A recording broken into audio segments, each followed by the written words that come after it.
We're joined right now on RealAgriculture.com by Tracey Baute. She is with OMAFRA. She is also, her blog is bautebugblog.com. Welcome today, Tracey. Thank you for having me.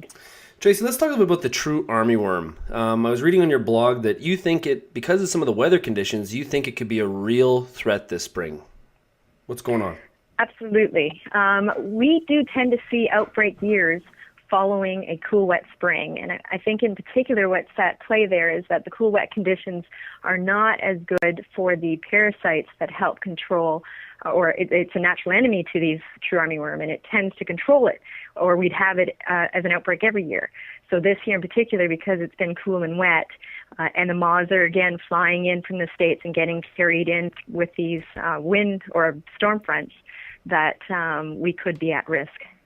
So I guess how do we? A lot of producers probably are not sure exactly how to scout for the true armyworm. What's the best technique to scout for them?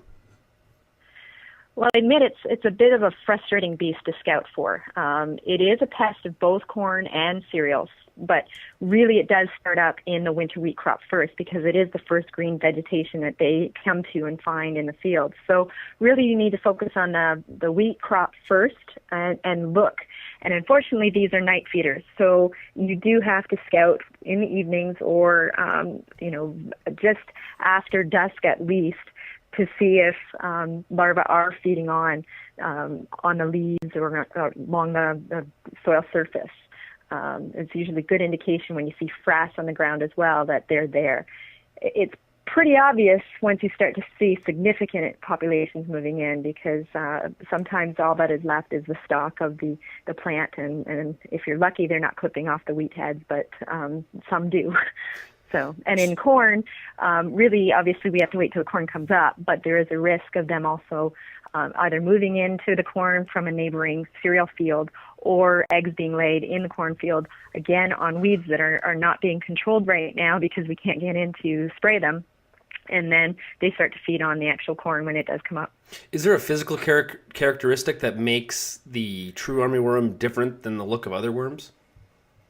Absolutely. The true armyworm, it does have stripes. The important thing is it can be varying in color. It can be a dark brownish color, or even more of a lighter green with multiple colored stripes. But the key thing is that when you look at the back end of the larva on those chubby legs that it has, there's always a little stripe or band on those prolegs, as we call them, and that it tells you that it's actually a true armyworm.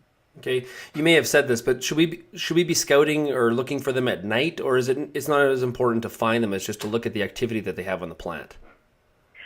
You can see the damage during the day, but to actually get an accurate assessment on population levels, you really do need to go in the evening. And I know guys who take out their flashlights and go around 8 or 9 o'clock at night, or even later, and look for actual larvae so that you know that they're still active. And the important part, too, is to know how big they are, because like any caterpillar, once they get to about an inch or bigger, the insecticides really start to struggle to be able to control them. So it is something that you want to get in and spray for. And sometimes it's just a matter of doing a boundary spray to keep them from migrating further into a field. And if you can catch it in time, you can see significant improvement and reduction in injury that the rest of the field would have had. Well, I guess we want to control them. We might want to save some for fishing tackle, but otherwise, we really need to control them. How do we control the true armyworm?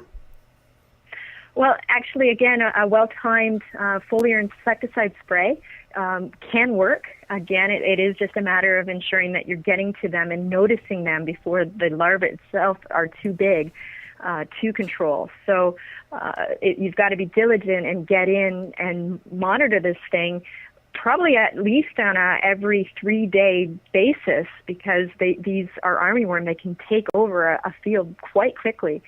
If you can stay ahead of them and get a spray in on time, then you can protect your crop. Is there a certain threshold?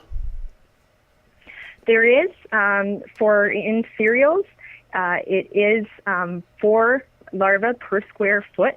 And in particular, if you start to see them climbing the stalk and clipping off the wheat heads, You definitely don't want them to be doing that. So if there's quite a few of them starting that habit, then you do want to spray before the rest of the crop is gone.